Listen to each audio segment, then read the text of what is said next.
Welcome students. नमस्ते छात्र मित्रों, आज हम व्याकरण का पाठ पढ़ेंगे।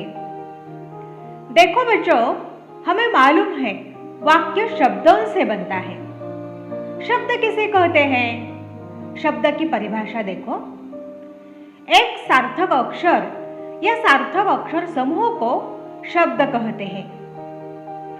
शब्द के 8 भेद होते हैं और शब्दों के 8 भेदों को 2 भागों में बांटा गया है, सव्यय और अव्यय। व्यय का मतलब है बदल या परिवर्तन। सव्यय मतलब बदलाव के साथ, परिवर्तन के साथ। सव्यय की परिभाषा देखो।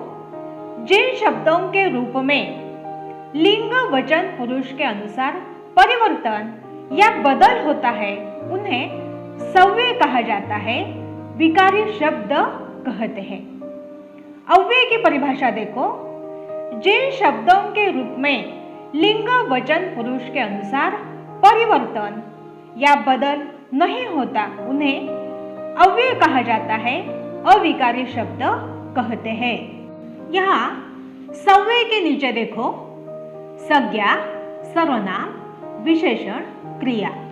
और अव्यय के नीचे देखो, क्रिया विशेषण अव्यय, संबंध सूचक अव्यय, समुच्चय बोधक अव्यय और विस्मयादि बोधक अव्यय। ये देखो, ये 8 शब्द के भेद है। इस तरह शब्द के प्रमुख 2 भेद और 2 भेदों के 4 उपभेद होते हैं। ऐसे शब्द के 8 भेद है। शब्द का पहला भेद है संज्ञा। यहाँ कुछ वाक्य लिखे, देखो। दिनेश विनोद से मिलने आया। बंदर ने लंबी छलांग लगाई। कोयल गा रही है। मेज पर पुस्तक रखी है। आज मैदान में बड़ी भीड़ होगी। वह ईमानदारी नहीं छोड़ेगा। बचपन लौटकर नहीं आता।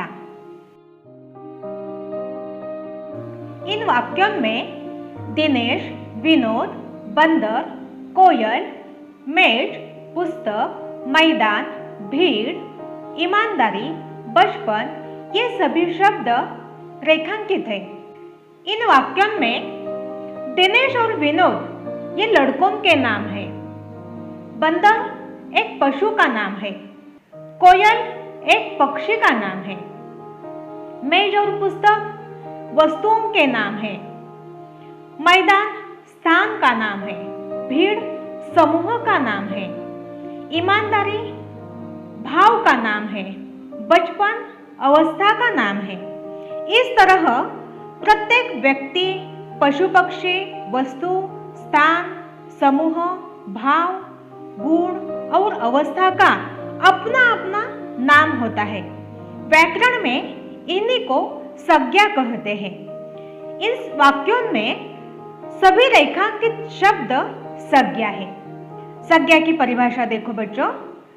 संज्ञा की परिभाषा किसी व्यक्ति, पशु, पक्षी, वस्तु, स्थान, गुण, भाव या अवस्था के नाम को संज्ञा कहते हैं। अब हम पढ़ेंगे संज्ञा के भेद। उसमें पहला भेद है जातिवाचक संज्ञा, दूसरा व्यक्तिवाचक संज्ञा, तीसरा भाववाचक संज्ञा, चौथा समूहवाचक संज्ञा और पांचवा द्रव्यवाचक या पदार्थवाचक संज्ञा। संज्ञा का पहला भेद है जातिवाचक संज्ञा। देखो बच्चों, यहाँ कुछ वाक्य लिखे हैं। नदी पर्वत से निकलती है। लड़का गांव में रहता है। पेड़ पर फूल खिले हैं। महिला पुस्तक पढ़ रही थी। मेरे भाई और बहन शहर जा रहे हैं। इन वाक्यों में नदी, पर्वत, लड़का, गांव, पेड़, फूल, महिला, पुस्तक, भाई, बहन, शहर ये सभी शब्द रेखांकित शब्द ये संज्ञाएं हैं। इन सभी संज्ञाओं से हमें उसके पूरे जाति या पूरे वर्ग का बोध हो जाता है। देखो बच्चों, यह नदी जब हम कहेंगे तो नदी इस संज्ञा का प्रयोग किसी भी नदी के लिए किया जा सकता है। जब हम पर्वत कहेंगे तो पर्वत इस संज्ञा का प्रयोग किसी भी पर्वत के लिए किया जा सकता है। हर लड़के के लिए लड़का इस संज्ञा का ही प्रयोग होता है। हर गांव के लिए गांव इस संज्ञा का ही प्रयोग होता है। पेड़ हो तो हर पेड़ के लिए हम पेड़ ही कहते हैं। हर फूल के लिए हम फूल ही कहते हैं। महिला शब्द का प्रयोग किसी भी महिला के लिए होता है। प्रत्येक पुस्तक को हम पुस्तक ही कहते हैं। हर भाई को हम भाई ही कहते हैं। हर बहन को हम बहन ही कहते हैं। उसी प्रकार हर शहर को हम शहर ही कहते हैं। और ये सभी संज्ञाएं जो है, ये सभी संज्ञाएं जातिवाचक संज्ञाएं हैं। इस प्रकार प्रत्येक संज्ञा अपने पूरे वर्ग या अपनी पूरी जाति को सूचित करती है। अब हम जातिवाचक संज्ञा की परिभाषा देखेंगे। परिभाषा इस तरह है, जिस संज्ञा से उसके पूरे वर्ग या पूरी जाति का बोध होता है उसे जातिवाचक संज्ञा कहते हैं। संज्ञा का दूसरा प्रकार है व्यक्तिवाचक संज्ञा। देखो बच्चों, यहाँ कुछ वाक्य लिखे हैं। गंगा हिमालय से निकलती है। दिनेश गुहागर में रहता है। मुंबई महाराष्ट्र की राजधानी है। मार्च में होली के रंग उड़ते हैं। हमने हिंदी में बातचीत की। इन सभी वाक्यों में गंगा एक विशेष नदी का नाम है। हिमालय एक विशेष पर्वत का नाम है। दिनेश एक विशेष लड़के का नाम है। गुहागर एक विशेष गांव का नाम है। मुंबई एक विशेष शहर का नाम है। महाराष्ट्र एक विशेष राज्य का नाम है। मार्च एक विशेष महीने का नाम है। होली एक विशेष त्योहार का नाम है और हिंदी एक विशेष भाषा का नाम है। इन वाक्यों में आई हुई संज्ञाएं किसी न किसी विशेष नदी, पर्वत, लड़का, गांव, शहर, राज्य, महीना, त्योहार या भाषा के नाम है। ऐसी विशेष संज्ञाओं को व्यक्तिवाचक संज्ञा कहते हैं। बच्चों, जातिवाचक संज्ञा और व्यक्तिवाचक संज्ञा में क्या भेद है ये देखो। नदी ये जातिवाचक संज्ञा है और गंगा व्यक्तिवाचक संज्ञा। पर्वत जातिवाचक संज्ञा, हिमालय व्यक्तिवाचक संज्ञा।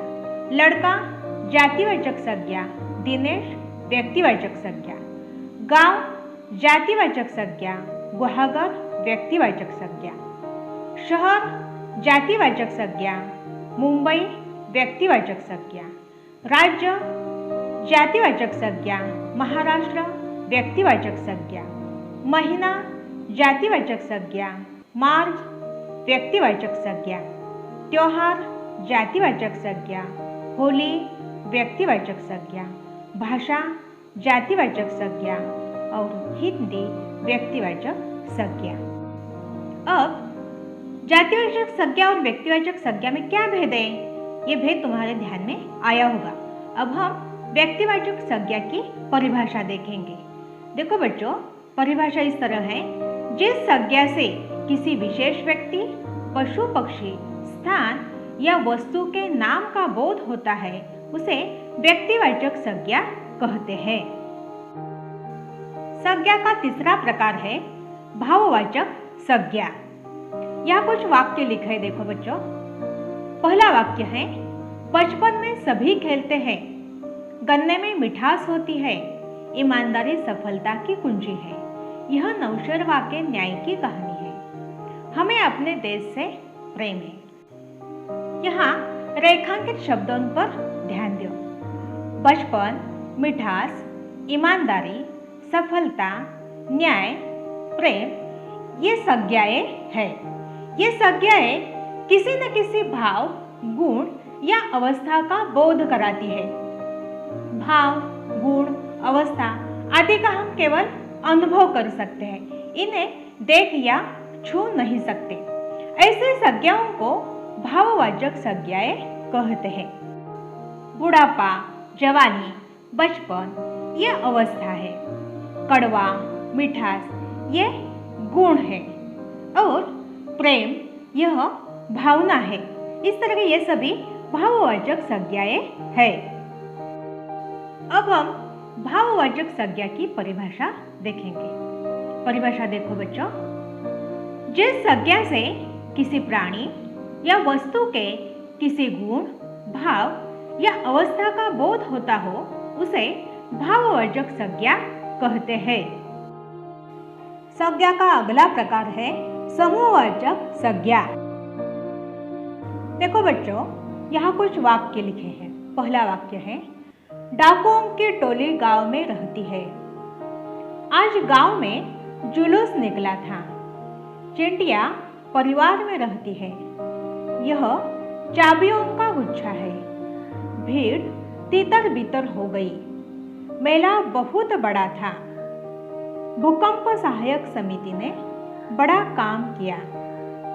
इन सभी वाक्यों में टोली, जुलूस, परिवार, गुच्छा, भीड़, मेला, समिति ये सभी शब्द जो है ये सभी शब्द संज्ञाएं हैं और ये सभी संज्ञाएं किसी न किसी समूह को सूचित करती है। व्यक्तियों या वस्तुओं के समूह को सूचित करने के कारण इन्हें समूहवाचक संज्ञा कहते हैं। समूहवाचक संज्ञा की परिभाषा देखो, जिस संज्ञा से एक ही जाति के व्यक्ति या वस्तुओं के समूह का बोध होता है उसे समूहवाचक संज्ञा कहते हैं। समूहवाचक संज्ञा के कुछ उदाहरण देखो बच्चों, गट्ठर, गिरोह, जुलूस, झुंड, ढेर, मंडली, सभा, सम्मेलन, सेना, मेला, दल, मंडल आदि शब्द समूहवाचक संज्ञाएं है। संज्ञा का पांचवा भेद है द्रव्यवाचक या पदार्थवाचक संज्ञा। बच्चों, यहाँ लिखे वाक्यों पर ध्यान दो। पहला वाक्य है, सोने के अलंकार महंगे होते हैं। दूध सबके लिए लाभदायक है। यह ठंडा पानी है। मेरे पास चांदी के पायल है।